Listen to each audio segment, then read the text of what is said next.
అందరికీ నమస్కారం. ఈరోజు నాకు ఎంతో సంతోషంగా ఉంది. ఎందుకంటే గలగల పారే కృష్ణమ్మ ఒకవైపు ఉంటే పసుపు దళంతో మంగళగిరి వేలాది మందితో జనాలతో క్రిక్కిరిసిన విందాలను చూస్తుంటే తెలుగుదేశం పార్టీ నల్లేరు మీద నడకగా గెలిచే అవకాశం ఉందని మీకు చెప్తున్నాను. నేను మీకు ఒక వ్యక్తి గురించి చెప్పాలి. నాకంటే మీకు బాగా తెలుసు. ఆయన ఎవరంటే పరిపాలనలో శ్రీరామచంద్రుడు, ఆపన్న సేవలో కర్ణుడు, పట్టుదలలో విక్రమార్కుడు, రాజీ లేని పోరాటం చేసే అర్జునుడు, ప్రాజెక్టులను అనుసంధానం చేసిన అపర భగీరథుడు, సైబరాబాద్ సృష్టించిన విశ్వామిత్రుడు. ఆయన ఎవరు? Other than CBN. 40 years industry, 14 సంవత్సరాల ముఖ్యమంత్రి, సుదీర్ఘ రాజకీయ యాత్ర. ఇది మనందరం కూడా తెలుసుకోవాల్సింది. సిబిఎన్ చంద్రబాబు నాయుడు గారంటే ఒక బ్రాండ్. ఈరోజు మరి ఎత్తిన పసుపు జెండా దించకుండా తెలుగుదేశం పార్టీ కష్టకాలంలో ఎన్నో వేధింపులకు కేసెస్ కూడా వెరవకుండా ఎంతో ఉత్సాహంతో వచ్చిన పసుపు దళానికి మీ అందరికీ నా పాదాభివందనం. మరి మేము సైతం బాబు కోసం అని మహిళా శక్తికి రోజు వచ్చింది. మహిళలందరూ కూడా అవినీతి పాలనకు చరమగీతం పాడి అభివృద్ధికి పదంలో దూసుకుపోతున్న చంద్రబాబు నాయుడు గారికి మేమందరం కూడా అండగా ఉన్నామని ఈరోజు మీరందరూ ఒకటి గుర్తు చేస్తున్నారు.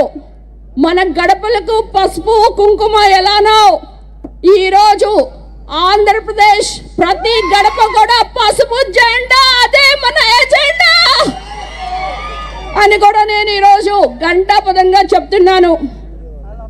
ఈరోజు మరి నేను ఇక్కడ నుంచోని మరి నారా చంద్రబాబు నాయుడు గారి ముందు నేను ఈరోజు మాట్లాడుతున్నానంటే అది అంతా కూడా వైసీపీ ప్రభుత్వం చేసిన అరాచకమైన సస్పెన్షన్ అని కూడా ఈరోజు మీకు గుర్తు చేస్తున్నాను. ఒక దళిత ఎమ్మెల్యేని నా ఎస్సీ, నా బీసీ, నా మైనారిటీస్ అంటుంటారు. మరి ఎవరికి? దళితులకి ఎస్సీ సప్లాన్స్ ఇచ్చారా? మీ 25,000 కోట్లు ఎక్కడికి పోయినాయి? మీకు రావాల్సిన 16.5% బడ్జెట్ లో మీకు ఏమైనా వచ్చిందా అని ఈరోజు నేను అడుగుతున్నాను. మీకు ఒకటి ఈరోజు గుర్తు చేస్తున్నా. మనకి స్విగ్గీ, జొమాటోలో ఏమొస్తుందమ్మా? మనకి ఇంట్లో కావాల్సిన ఉప్పులు, పసుపులు, యాక్సెసరీస్. కానీ మన ఆంధ్రప్రదేశ్ లో డోర్ డెలివరీ ఏమొస్తాయో తెలుసా? Dead bodies. అంటే ఒక డ్రైవర్ సుబ్రహ్మణ్యం దళితుని చంపిన వ్యక్తిని అనంతబాబు ఎమ్మెల్సీని పక్కన కూర్చొని మరి రాక్షస ఆనందం పొందుతున్న సీఎం, ఆయన దళితులంటే ప్రేమ. ఈరోజు మిమ్మల్ని అడుగుతున్నాను. మరి సొంత చెల్లి తల్లిని పరాయి రాష్ట్రాల్లో పంపించిన ఆయన దళితులంటే చాలా, నా అక్క, నా చెల్లి అంటే మీరందరూ నమ్ముతారా అని నేను అడుగుతున్నాను. మరి ముఖ్యంగా అమరావతి, నేను అమరావతి ప్రాంత ఎమ్మెల్యేని. మరి అందరికీ చెప్పాను అమరావతి ఇక్కడే ఉంటుంది. మరి మీరు ఢిల్లీ చూడలేదు, ముంబై చూడలేదు, చెన్నై చూడలేదు అనుకోకూడదు. ఎందుకంటే అమరావతి అంతకంటే గొప్పమైన నగరంగా జగనన్న కడతాడు అని చెప్తే నాకు ఓట్లేసారా మీరందరూ? కానీ వేసిన తర్వాత అసలైన చరిత్ర స్టార్ట్ అయింది. 3 రాజధానులు. ఈ 3 రాజధానులతో మరి అమరావతి దళిత రైతులు, అమరావతి మహిళా రైతులు కూడా ఈ రోజుకి ఆల్మోస్ట్ 1467 రోజుల పైన ధర్నాలు చేస్తున్నారు. మరి అమరావతి ఎక్కడుంది? SC constituency. మరి ఎస్సీ కాన్స్టిట్యుయెన్సీ దాని చుట్టూ కూడా 7 ఎస్సీ కాన్స్టిట్యుయెన్సీస్ ఉన్నాయి. అంటే దళితులంటే ప్రేమ ఉంటే మరి అమరావతిని ఎవరైనా ఆపుతారా? ఆపారంటే ఆయన ఏమనాలి? మీరందరూ సైకో అంటారా? ఏమంటారు? అందుకే ఈరోజు మరి లోకేష్ గారు మన దగ్గర చెప్పారు, అమరావతి రైతుల ఆక్రందనలో తెలుగుదేశం పార్టీ వస్తే అమరావతిని అభివృద్ధి చేస్తాము అని చెప్పారా? చెప్పారు. మరి మనందరం కూడా కష్టపడి ఈరోజు మరి ఇక్కడున్న పరిస్థితులను గుర్తుపెట్టుకొని మనం ఎక్కడైనా వెళ్ళినా ఒక రోడ్డు ఎలా ఉంది? రోడ్డు కాదు, గుంతల్లో రోడ్డు ఎత్తుకోవాలి. మీరు యువతకు జాబ్ క్యాలెండర్ ఉందా? అమరావతిని కుళ్ళపరిచారా? పోలవరం ప్రాజెక్ట్ ఏమైంది? ఈరోజు ఇంకొక ట్రాజడీ ఏంటంటే ఉద్యోగాలు లేవు, ఉద్యోగాలు లేదంటున్నారు, కానీ ఉద్యోగస్తులకి జీతాలే లేవు. మరి ఇలాంటి పరిస్థితి, జీతాలు కూడా తీసుకురావడానికి అప్పులు, ఇక మద్యపాన నిషేధం, ఇక బాటిల్ పట్టుకుంటేనే షాక్ కొడుతుంది.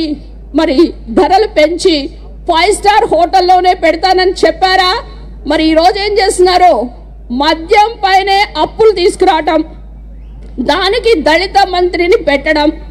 ఈరోజు మీరందరూ కూడా గర్వంగా అధికార పార్టీ చెప్తుంది 151 ఎమ్మెల్యేలు గెలిచామని. మరి మీరు ఏదైనా శ్వేతపత్రం రిలీజ్ చేయగలరా మద్యంలో మీరెంత సంపాదించారని? అంటే ఆ మద్యాన్ని తాగి తాగి తాగి చాలా మంది బూమ్ బూమ్, ప్రెసిడెంట్ మెడల్ ఇలాంటిని తాగి మరి చాలా మంది 30,000 పైన చనిపోవడం జరిగింది. అంటే మహిళల పుస్తలు తెగిపోతుంటే వాళ్ళకి ల్యాండ్, మైండ్, శాండ్ అనే వాటి మీదే ఇంట్రెస్ట్ ఉంది, కానీ మరి మహిళల మీద కానీ దళితుల మీద కానీ ఇంట్రెస్ట్ లేదు. మాస్క్ అడిగితే సుధాకర్ గారిని, మాస్క్ పెట్టుకోలేదని కిరణ్ని, మరి చాలామంది వరప్రసాద్, ఓం ప్రకాష్, ఇక చంద్రయ్య, అమర్నాథ్ గౌడ్ వీళ్ళందరినీ చూస్తుంటే ఏమనిపిస్తుంది? దళితులకి ఎక్కడైనా ఇక్కడ రక్షణ ఉందా అని అడుగుతున్నా. రక్షణ లేదు. ఒక మహిళకి దిశ చట్టాలు లేవు. ఇలాంటి ప్రభుత్వం, ఇలాంటి పాలన మీ అందరికి కావాలా? నాయకుడు అంటే ఎవరు? విజనరీ అంటే ఏంటి? ముందు చూపు. విజన్ 2020తో సైబరాబాద్ని 2,000 కోట్లతో కడితే 16 లక్షల మందికి ఉద్యోగాలు వస్తే 50% ఆదాయం హైదరాబాద్ది సిబిఎన్ గారు కట్టిన హైటెక్ సిటీ వల్ల. అది కాస్త ఇప్పుడు సైబరాబాద్ అయింది. మరి ఇంకొక 100 సంవత్సరాల్లో ఇండిపెండెన్స్ వస్తుంటే దానికి విజన్ 2047 అని P4 అంటే పబ్లిక్, పీపుల్ అండ్ గవర్నమెంట్, వీటన్నిటి కూడా ప్రాసిక్యూషన్లో గాలి, నీరు నుంచి కూడా ఎలక్ట్రిసిటీ ఉత్పత్తి చేయొచ్చని కనుగొన్నారు. కనుక ఈరోజు పూర్ టు రిచ్ అంటే విజన్ ఉన్న నాయకుడు సిబిఎన్ గారు అయితే కల్ నాయక్ అంటే మీకు ఒక సంజయ్ దత్ ఒక సాంగ్ పడతారు, నాయక్ నహి కల్ నాయకు మే అని. అంటే ఈ కల్ నాయక్ కాస్త జగన్మోహన్ రెడ్డి అయ్యాడు. మీరు దొంగకి చేతిలో తాళాలు పెడితే రాష్ట్రాన్ని మొత్తం కూడా ఒక ఛాన్స్ అంటే జనాలకి ఇక ఛాన్స్ లేకుండా రాష్ట్రాన్ని అధోగతి పాలు చేశారు. కనుక ఈరోజు మీరందరూ కూడా ఒకటే గుర్తుపెట్టుకోవాలి, రానున్న రోజుల్లో యువతకి ఉద్యోగాలు కావాలన్నా, మహిళలకి రక్షణ కావాలన్నా, రైతులకి భరోసా కావాలన్నా మీకు ఏ ప్రభుత్వం కావాలి? తెలుగుదేశం. కనుక రణమా యుద్ధమా? ఈ జరిగే కురుక్షేత్ర యుద్ధంలో అభినవ దుర్యోధనుడు మీరు ఎవరిని వర్ణిస్తారో? అభినవ దుర్యోధనుడు అంటే జగన్మోహన్ రెడ్డి గారిని మీరు ఓడించి ఆ యొక్క గర్వభంగాన్ని కూడా చెయ్యాలని, మీరందరూ కూడా తాడో పేడో తేల్చుకోవడానికి మీరందరూ సిద్ధంగా ఉండాలని, రానున్న 2024 ఎలక్షన్లో పసుపు జెండా ఎగరవేయాలని మీ అందరినీ కూడా కోరుకుంటూ, మరి ఇంత పెద్ద పెట్టిన వచ్చిన తాడికొండ నియోజకవర్గ అభిమానులకు మరి చాలా చోట నుంచి మరి ఈరోజు వచ్చారు. మీ అందరికి కూడా మరొకసారి మీ శ్రీదేవక్క ఈరోజు మీకు గర్వంగా చెప్తున్నా, నాకు పదవులొద్దు కానీ సివిఎన్ గారు ముఖ్యమంత్రి అవ్వాలి అంటే మీరు ఒకటే గుర్తుపెట్టుకోవాలి, నారా చంద్రబాబు నాయుడు అనే నేను ఆంధ్రప్రదేశ్ రాష్ట్ర ముఖ్యమంత్రిగా ప్రమాణం చేస్తున్నాను అనే మాట కొరకు మీరందరూ ఎదురు చూసినట్లు నేను కూడా ఎదురు చూసినాను. కనుక అందరూ పెద్ద పెట్టిన సైకో పోవాలి, సైకో పోవాలి. జై తెలుగుదేశం, జై చంద్రబాబు నాయుడు గారు, జై